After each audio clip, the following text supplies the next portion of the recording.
Un robot vieux de plus de 3000 ans découvert sur Elbaf. Que cache vraiment le monde d'Eiichiro Oda? À quel point la contrée des géants va-t-elle nous révéler la véritable histoire de One Piece? Dans cette review, vous découvrirez tout ce que vous avez à savoir sur ce chapitre, l'origine de ce robot, l'origine de Gunko, le destin du fils de Gaban et surtout ce qu'Oda nous réserve pour la suite de l'arc. Un arc qui semble finalement et petit à petit arriver sur une conclusion et risque d'être beaucoup moins long que ce que l'on croit. Le moment est alors parfait pour vous demander en quelle année avez-vous commencé One Piece? Pourquoi avez-vous rejoint la piraterie de Luffy? Dites-moi tout en commentaire sur ce qui vous a poussé à débuter cette œuvre qui nous rassemble tous aujourd'hui. On va commencer cette review, n'oubliez pas le live de ce soir à 20 h comme d'habitude pour le débrief du chapitre. N'oubliez pas également de liker cette vidéo pour apporter le plus grand soutien possible à la chaîne. Merci à tous et c'est parti.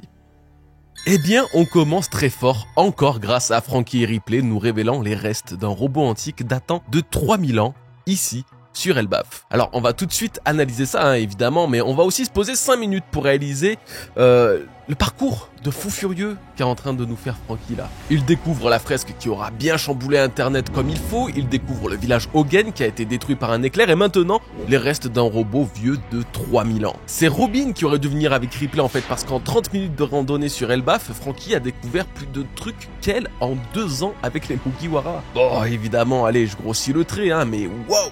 J'aurais jamais cru que le duo Franky-Ripley soit à l'origine d'autant de chamboulements en fait. Alors faudrait peut-être parler du robot quand même, non? Parce que pitié, qu'est-ce qu'un être pareil peut bien foutre ici sur une terre antique comme Elbaf? Eh bien, je sais pas vraiment. Par contre, je sais que dans la review du chapitre 1106, j'émettais déjà l'hypothèse que Dory et Brogy reconnaissent Emmett sur Egghead et qu'ils allaient révéler que sur Elbaf aussi, des robots endormis existaient également. D'ailleurs, idée totalement à part, mais les géants vont sans doute voir le robot géant antique aussi, non? Eh ben, je suis persuadé qu'ils vont nous révéler à ce moment-là que d'autres robots géants antiques se trouvent cachés sur Elbaf. Donc, je sais pas pourquoi j'ai eu ce sentiment, donc je préfère poser ça là, au cas où, si ça se valide, on reviendra dessus. J'avais aucune argumentation, hein, mais le feeling était pas si mauvais que ça, finalement, on ne peut le nier. Sauf que ce robot est très loin de ressembler à Emmett pour le coup. En fait, il ne ressemble à absolument rien de connu, et son aspect vieilli, désassemblé et reconstruit pour former un bâtiment n'aide pas du tout à la reconnaissance. Alors de quoi s'agit-il vraiment? Quel secret peut cacher ce robot? Si on analyse déjà juste la surface de ce mystère, on a 2 points sur lesquels nous pencher, la date et la technologie. Ce robot a plus de 3000 ans, une période le plaçant bien avant la disparition de l'ancien royaume d'il y a 800 ans, mais bien après la construction du palais d'Alubarna qui a eu lieu il y a 4000 ans. On ne sait pas exactement où en était la technologie du monde de One Piece il y a 3000 ans. La seule chose plus ou moins concrète que nous savons sur ce passé, c'est que l'ancien royaume était, lui, très avancé technologiquement. Et malheureusement, on ne peut pas prêter la construction de ce robot à ce royaume en particulier, car vous vous en doutez, nous ne savons pas si l'ancien royaume existait il y a 3000 ans. Nous savons cependant 2 autres choses. Il a existé 3 mondes dans One Piece, et le premier, le plus ancien, est celui dont nous avons le moins d'informations. Ensuite, des extraterrestres sont venus sur Terre avec leur savoir et leur technologie avancée pour récupérer de l'énergie. Donc si on mélange un peu toutes ces informations, on pourrait obtenir un scénario intéressant, justifiant la présence de ce robot si antique. Ce robot est de nature extraterrestre, ce sont les Bilkans de la Lune descendus sur Terre qui l'ont mis au point pour les aider à extraire l'énergie dont ils avaient besoin. Tout comme ils ont été capables de mettre au point les Spacey, des robots dotés d'émotions, ils ont créé ce robot il y a plus de 3000 ans, entre la fin du premier monde et le début du deuxième. Cette création a d'ailleurs inspiré les scientifiques de l'ancien royaume à la création d'Emmett, le compagnon de Joy Boy, robot qui avait lui aussi des sentiments, tout comme mon nom, les Spacey. Ce robot n'aurait pas forcément été détruit, mais aurait manqué d'énergie, puisque l'énergie infinie dont semblait posséder l'ancien royaume n'aurait pas encore été mis au point à cette époque-là. Mais alors, que fait-il sur Elbaf? Pourquoi est-il ici et pas ailleurs? Vous vous en doutez, on n'aura pas la réponse si facilement. Sa présence ici est à prendre avec des pincettes, tout comme Emmett qui se retrouvait on ne sait comment à escalader Marie-Joise il y a 200 ans. A-t-il été réactivé? Se trouvait-il sur l'île des hommes poissons juste en dessous? Nous n'en savons toujours rien. Mais il a utilisé ses dernières réserves d'énergie pour bouger et venir jusqu'à Marie-Joise. Il se peut que le robot d'Elbaf ait subi le même sort, qu'il venait à l'origine d'un autre pays mais a fini ses jours ici. Maintenant, il y a un autre truc qui me tracasse quand même pas mal et qui peut cacher pour le coup une piste à exploiter. D'après les géants et même Vegapunk, c'est sur Elbaf que l'origine de Nika semble avoir débuté, n'est-ce pas? Ou en tout cas, si on doit attribuer une contrée au dieu soleil, c'est celle-ci, tandis que Joy Boy, lui, vient de l'ancien royaume. Des informations qui nous viennent de la page finale du chapitre 1114. Alors, est-ce que finalement, ce robot que nous découvrons aujourd'hui n'était pas autrefois un allié du premier Nika s'il faisait partie de son entourage et de ses amis. Un scénario qui se répétera plusieurs milliers d'années plus tard avec Joy Boy, le Nika de son monde et de son ère, et Emmet, le robot géant qui était son compagnon. Chacun des dieux soleils aurait alors des compagnons attitrés qui auraient tendance à réapparaître dans leur cycle de vie comme une obligation, une logique qu'ils ne peuvent défier. Vous l'aurez compris, aujourd'hui, il y a Luffy. Luffy est comme tous les autres, un dieu soleil aussi, comme Nika, comme Joy Boy, il représente la divinité solaire mais du troisième monde et lui aussi aurait un robot allié. Justement, c'est celui qui nous offre cette incroyable aventure antique entre les branches d'Elbaf, Franky. Franky est un cyborg, Franky serait le robot compagnon du Nika de ce monde et donc de Luffy. Mais là où ça fait encore plus cogiter, c'est que plus le temps passe et plus Oda semble vouloir transformer bien l'image de Franky, juste cyborg à l'origine, à un véritable robot. Regardez sa version 50 et 70 ans s'il a mal tourné. Cet enfoiré est littéralement devenu un robot qui s'est transformé en bateau. Et si ça ne représente qu'une petite boutade dans un SBS, bah Oda, à notre grande surprise, lui a quand même totalement changé sa photo de prime pour une photo du Sunny, sans aucune explication valable. Est-ce que Franky aura un rôle plus tard si important qu'il en deviendra lui aussi indissociable du robot accompagnant Nika à travers les époques? Finalement, n'est-ce pas ce qu'Oda tente de nous dire depuis des années? Depuis Thriller Bark, donc autant dire depuis le début de son existence dans One Piece, il a passionné Luffy en se combinant aux autres Mugiwara pour former un robot humain qui n'en est pas vraiment. Mais 2 ans plus tard, sur l'île des hommes poissons, Franky aura par contre bien réussi à créer un vrai robot géant, le Iron Pirate Shogun, qui de par son apparence ressemble étrangement au Vega Force, robot créé par Vegapunk, en s'inspirant justement d'Emmet. Le fait que Luffy, donc Joy Boy Nika, ait dans son équipage un cyborg robot dont il se retrouve passionné par l'apparence, qui ne fait qu'année après année se transformer et se rapprocher du vrai robot ultime, eh bien je n'y vois pas un hasard, ce n'est pas une coïncidence. Oda fait de Franky le robot de l'équipage de Luffy, car comme tous les autres dieux soleils de leur époque, un robot les a accompagnés et celui découvert aujourd'hui sur Elbaf serait celui du Nika originel. Ouais, alors franchement, je sais pas ce qu'en fera Oda, mais Elbaf est une île riche en histoire, ça, on ne peut vraiment pas le nier. Et avant de passer à la suite, j'aimerais quand même relever la ressemblance extrême du robot d'Elbaf avec les robots gardiens de Laputa, le royaume antique du film Le Château dans le ciel de Miyazaki. Il y a bientôt 10 ans, je vous avais fait une vidéo comparative de cette œuvre et de l'influence qu'elle a pu avoir sur Oda dans la création de One Piece, plus précisément dans les mystères de One Piece. J'ai comme l'impression que 10 ans plus tard, cette théorie fonctionne toujours aussi bien. Si Oda est allé au paroxysme de l'influence, alors ce robot vieux de 3000 ans serait un ancien gardien d'une ancienne cité, peut-être alors l'ancêtre de l'ancien royaume, et qu'il est endormi ici depuis que le premier Nika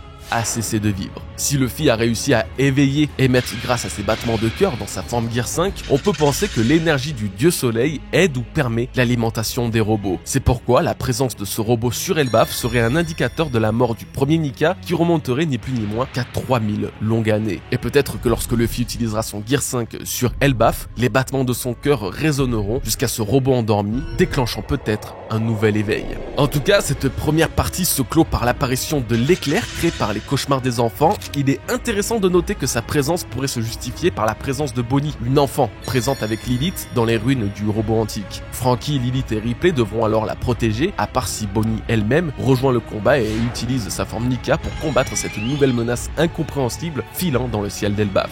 Et peut-être que c'est elle qui réveillera le robot. Bon, la suite de ce chapitre est une réponse des géants et des Mugiwara à l'intrusion des chevaliers divins. Ils vont faire tout leur possible pour trouver diverses solutions afin de sauver leur pays. Et Ulzi arrive plutôt bien, à ma grande surprise, là où je pensais que les monstres allaient être beaucoup plus difficiles à vaincre. Finalement, beaucoup ont été défaits par les géants, comme le Drogueur du coup, qui a été vaincu par une alliance de géants, le Nidog et le Fantôme qui ont été one-shot par l'incroyable Hakoku de Dory et Brogy, et il semble même qu'un monstre qu'on n'avait pas encore vu a été pris dans leur attaque. Il ressemble un petit peu à Loki, mais n'a étonnamment pas été présenté. On verra dans le prochain chapitre s'il s'agit juste d'une erreur ou non. Il reste encore pas mal de monstres à affronter, je ne doute pas que Gaban en éliminera un, et surtout que les Mugiwara, dont Loki, arriveront à temps pour également détruire l'une de ces menaces, comme le Nightmare Nika par exemple. Mais en vrai, pour l'instant, ce ne sont pas ces monstres qui m'intéressent le plus. Tant qu'ils montrent pas un pouvoir de régénération en particulier, ils ne seront finalement pas si dangereux que ça. Non, là ce qui m'intéresse, ce sont deux choses.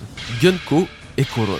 Honneur aux dames, on va commencer par Gunko. Alors son cas m'est compliqué parce qu'en toute transparence, elle ne m'intéresse pas plus que ça. Voilà, on me parle beaucoup des théories autour d'elle, précisément deux que je vois revenir régulièrement disant qu'elle est la sœur d'Imu ou qu'elle est une infiltrée révolutionnaire. Et franchement, ok. mais ça n'empêche pas que je m'en fous d'elle. Et c'est problématique. C'est problématique parce que si je veux vous faire une review complète, je dois pas m'attarder que sur les autres chevaliers divins et que sur les parties qui m'intéressent, que je peux pas l'ignorer, tu vois. Mais aujourd'hui, mon rapport avec ce personnage a un petit peu changé. Elle reste toujours un petit peu ZZ, hein, je vais pas le cacher, mais deux éléments ont assez attiré mon attention pour me dire que ok, elle est peut-être bien différente et pas forcément de la manière que le pensent les deux théories citées précédemment. Vous aurez donc bien constaté que dans ce chapitre, Gunko écoute de la musique, elle écoute New World avec un casque. Bah écoutez, dit comme ça, ok, c'est rien de spécial, pourtant je trouve que ça en dit beaucoup sur les origines de Gunko. Si elle fait partie des chevaliers divins sans avoir le titre de saint dans son nom, c'est peut-être car elle n'est pas à proprement parler une noble au sang royal. Saturne nous a expliqué au chapitre 1103 qu'il menait des expériences sur des bébés et que Bonnie en faisait partie. Nous ne savons rien de l'ampleur de ces expériences, ni combien de temps ça dure, ni ce qu'il a réussi à accomplir, mais ce chapitre et le décalage complet de Gunko vis-à-vis des autres chevaliers divins m'a convaincu qu'elle pourrait être l'un des résultats de ces expériences. Elle serait une création ou le résultat d'une expérience sur un bébé qui aurait fonctionné. Contrairement à Bonnie, considérée comme un échec,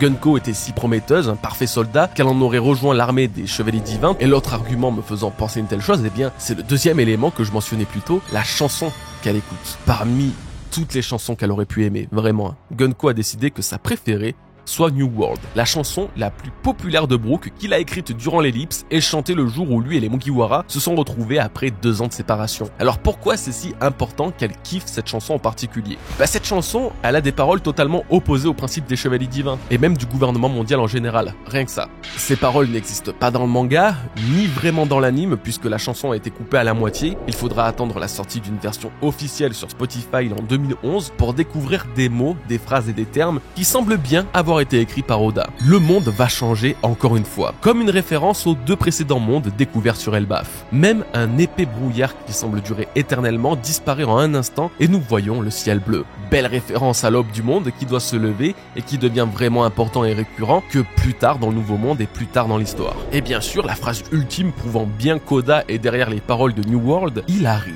Enfin non, il a littéralement dit « Wara Teita » en japonais, exactement le terme employé par Oden lorsqu'il décrivit la réaction de Roger en découvrant le One Piece. Il riait, et ce quasiment 10 ans plus tard. Donc rien de tout ça est du hasard et en plus de me faire réaliser que New World est probablement destiné à devenir le nouveau Binks no Sake de l'ère de Luffy, Oda y dissimulait déjà des indices pour le futur de son œuvre et de celui de son roi. Mais pour revenir à Gunko, pourquoi Oda lui a fait aimer une musique qui est pourtant reliée à l'équipage d'un empereur qu'elle craint et qui plus est d'un homme qui est Nika, son pire cauchemar? Eh bien je pense que comme toutes les créations formatées de la science, Gunko n'est pas tant parfaite que ça. Et en réalité, New World résonne en elle comme une ode à un monde nouveau et meilleur plutôt qu'à un monde apocalyptique comme veut le faire croire le gouvernement. À l'instar de S-Snake qui malgré tous les programmes conçus pour la faire suivre uniquement les directives de ses supérieurs, a quand même agi de son propre chef en écoutant les ordres de Luffy, eh bien Gunko finit petit à petit par se rebeller sans forcément s'en rendre compte et deviendra la chevalier divin la plus enclin à changer de camp dans le futur. Pour résumer, Gunko a été créé et élevé par les scientifiques du gouvernement mondial, plus précisément ceux de Marie-Joise, voire même Saturne, suite à leur expérience sur les enfants. Elle a été conditionnée à prendre le rôle de chevalier divin, tant son talent est prometteur, pourtant une brèche existe, sa nature profonde étant totalement à l'opposé des valeurs du gouvernement, et elle s'en rendra compte au fur et à mesure de ses apparitions. Elle a certes peur de Nika, mais peut-être pas pour les raisons que l'on croit. Pas parce que Nika est l'ennemi du gouvernement, mais plutôt car la destruction du gouvernement par ce dieu solaire pourrait la projeter devant l'évidence de sa vie. Elle n'a jamais été faite pour être une chevalier divin. Elle n'est même pas de sang royal, mais malheureusement, c'est le seul objectif de vie que lui ont inculqué ses tortionnaires depuis sa plus tendre enfance. Gunko aurait alors une histoire différente des saints parmi les chevaliers et serait peut-être l'une des seules âmes encore possibles à sauver dans cette organisation maléfique.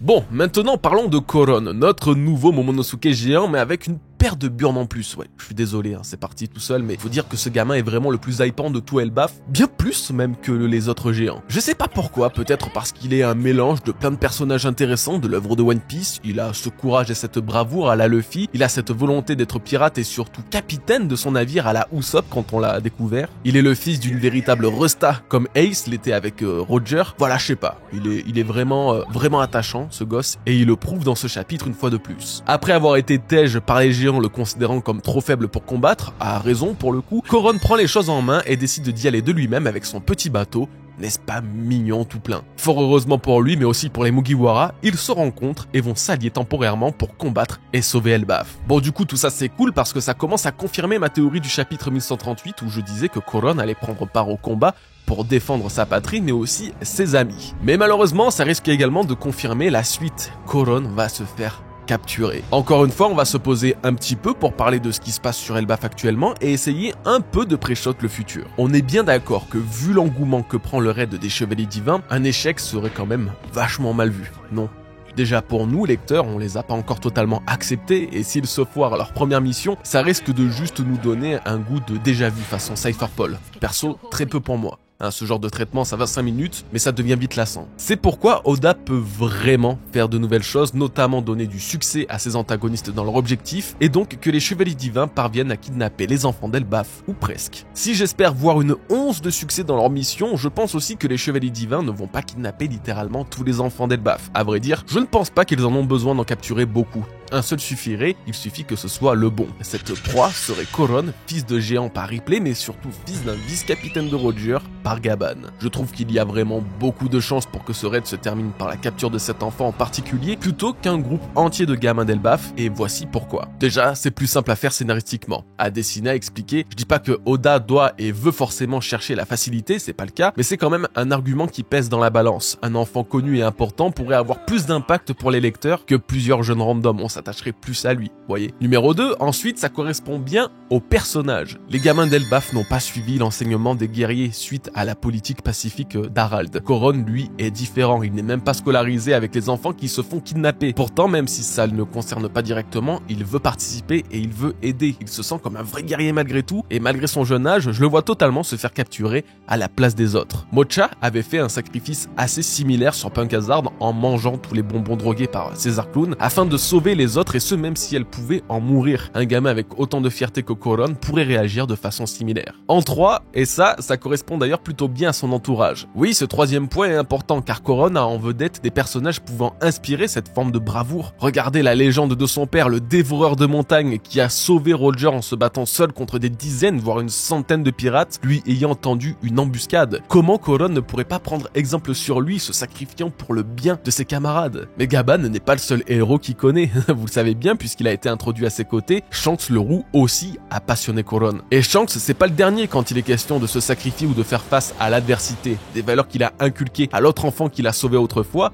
Luffy, qui malgré son jeune âge défendait fièrement l'honneur de Shanks face au brigand qui était Iguma. Et pour finir avec ce quatrième point, la capture de Koron pourrait donner une raison à Gaban de prendre une plus grande place dans l'œuvre, et ce, même après Elbaf. Il se battra sans relâche pour le libérer, mais son corps a aujourd'hui ses limites, les mêmes limites que tous les grands pirates finissent par affronter, la vieillesse. Gaban demanderait l'aide aux Mugiwara pour sauver Koron, ce que Luffy fera puisqu'il sauve toujours tous les enfants qu'il croise, tels Aiza, Momonosuke ou plus récemment Bonnie qui n'a en réalité que 12 ans. Voilà pourquoi si Oda choisit de faire de la mission des Chevaliers Divins un succès, ou du moins un semblant de succès, il pourrait décider de mettre en danger Koron plutôt que d'autres enfants. Si toutefois vous avez d'autres idées, d'autres théories, d'autres arguments ou contre-arguments, n'hésitez pas à m'en faire part. Il est évident que pour l'instant, ces suppositions sont fragiles et peuvent se retrouver brisées d'un chapitre à l'autre. Je suis plutôt convaincu de ce scénario-là. Et vous savez quoi, on pourrait même aller plus loin, voire carrément abuser de la théorie, si je peux me le permettre. Il y a 2 semaines, j'ai sorti une très grosse vidéo théorie regroupant plusieurs théories sur Elbaf et le futur de One Piece. L'une d'elles est, comme son nom l'indique, dédiée à Shanks. Dans un sens, Shanks est un chevalier divin.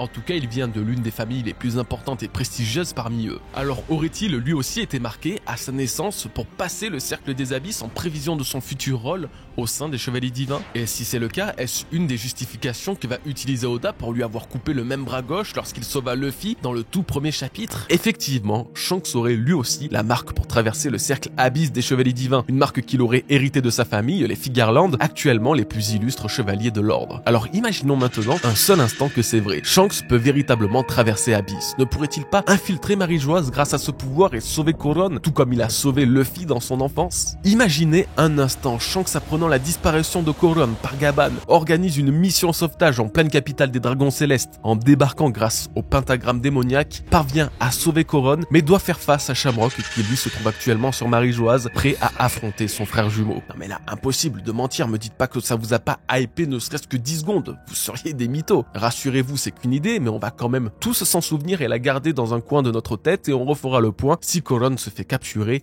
ou pas. Bon alors c'est bien sympa de parler de Gaban et de la capture de son fils et tout, mais ne serait-il pas l'heure d'imaginer quels sont les potentiels combats et face-à-face pouvant avoir lieu entre les protas et antagonistes d'Elbaf? Nous avons donc 3 chevaliers divins représentant une menace, 3 vrais combattants qui feront sûrement face d'une façon ou d'une autre à nos héros. Commençons par Somers. En tant qu'adversaire, je vois très bien Somers affronter Gaban justement. Lui qui parlait de l'amour des parents envers les enfants affronterait un père qui veut protéger son fils, mais surtout un vrai frère de Roger. Si Gaban a sur le papier en tout cas l'avantage de la puissance et de l'expérience, la capture de Coron pourrait le déboussoler et l'empêcher de combattre comme il faut, créant des opportunités pour Somers. Donc en adversaire, Gaban me semble être une excellente opportunité, très fort mais aussi très nerf par son lien avec Coron. Continuons avec Gunko. Alors pour Gunko, j'aurais parfaitement vu Bonnie l'affronter, surtout si la théorie que je vous ai présentée sur sa possible origine scientifique se confirme. Les deux auraient une forme de lien assez intéressant pour être mentionnés. Mais elles sont vraiment loin l'une de l'autre. Bonnie est enfoncée dans la forêt avec Frankie vers le robot, tandis que Gunko semble éloigné du village également, mais peut-être pas à ce point-là. On met quand même une option, mais difficile d'en être sûr. Sinon, Gunko pourrait bien affronter Nami. Je vous le disais la semaine dernière, mais Nami va prendre le kidnapping des enfants très à cœur, tandis que Gunko, elle, grâce à son fruit du démon, guide ces mêmes enfants là où elle désire. De plus, Nami affronte toujours l'adversaire féminin, ça a quasiment toujours été le cas en tout cas, encore sur Onigashima où elle a combattu Ulti qui s'en prenait justement à une enfant Otama. Donc Nami seule ou en combo avec Usopp seraient les adversaires de Gunko. Pour finir, Gillingham. Ah oui, pour le coup, c'est le plus compliqué, on va pas se le cacher, c'est très difficile d'imaginer qui pourrait être son adversaire. Luffy serait assez logique puisqu'ils ont tous les deux une forme de pouvoir se basant sur l'imaginaire, ce sont tous les deux des Zoans mythiques, ça me plaît plutôt bien. Après, j'aime bien imaginer aussi Brook pour son pouvoir sur les âmes, avec la musique, ça pourrait avoir un impact sur les rêves, les cauchemars, les hallucinations, un petit peu à la manière de son attaque Fantasia sur l'île des hommes poissons qui avait créé un véritable monde imaginaire. Dites-moi en commentaire qui serait pour vous un adversaire parfait pour Gillingham et on checkera dans quelques chapitres qui aura eu raison. Faites un petit peu le boulot à ma place les gars, c'est bon quoi. Et justement, en parlant de faire le taf à ma place, l'analyse globale du chapitre étant terminée, c'est l'heure de répondre à vos questions dans ce nouveau courrier de Goji.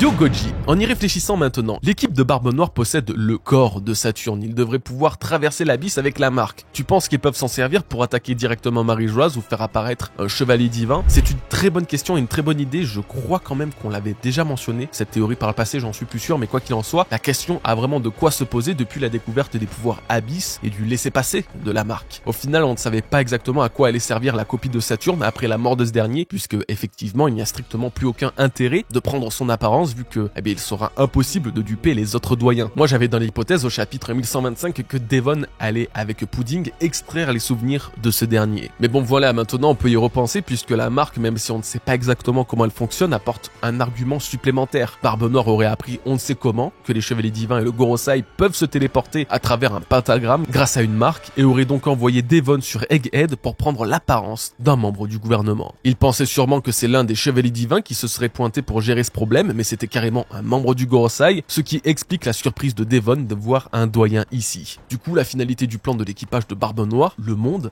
comme ils le disent, passerait effectivement par un assaut sur Marie-Joise en les infiltrant grâce à la téléportation de Devon en Saturne. Maintenant, comment fera-t-elle passer son équipage? Ça, c'est la question. En tant que Saturne, sera-t-elle capable de donner la marque à tous les autres ou de faire un portail plus puissant capable de faire traverser ce ne l'ayant pas? On verra. Mais l'idée est objectivement giga intéressante. Salut Goji, j'adore ça. Le robot d'il y a 3000 ans implique probablement que le monde était déjà futuriste bien avant le siècle oublié. Penses-tu qu'avant même cette époque, l'histoire aurait donc déjà été supprimée, donc bien plus vaste qu'un simple siècle oublié, en gros?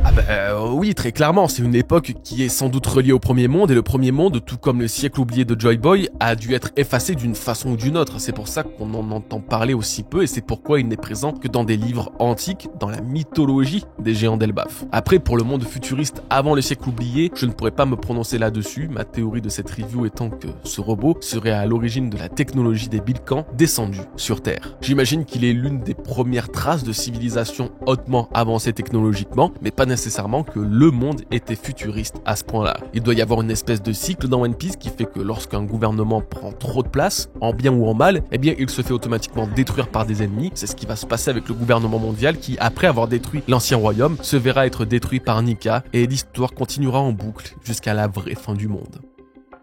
J'ai du mal à imaginer comment 3 chevaliers divins pourront tenir tête au chapeau de paille aux géants menés par Dory et Broggy à Skopergaban. Ne penses-tu pas que c'est beaucoup trop unilatéral du coup? Ah mais totalement, c'est en combat pur et simple, ils ont strictement aucune chance, ce n'est ni une blague, ni un abus de langage quelconque. C'est la raison pour laquelle Oda a fait en sorte de les faire agir dans l'ombre à travers des pouvoirs incompréhensibles pour les héros. Parce qu'à aucun moment les chevaliers divins pourraient tenir la force qui s'oppose à eux de plein front, quoi. Et c'est aussi pourquoi il n'y aura pas de vrai combat non plus, ça sera un affrontement, une altercation, mais pas un combat avec un gagnant et un perdant. Les chevaliers divins arriveront à s'en sortir et d'après ma théorie, avec Koron, effectivement.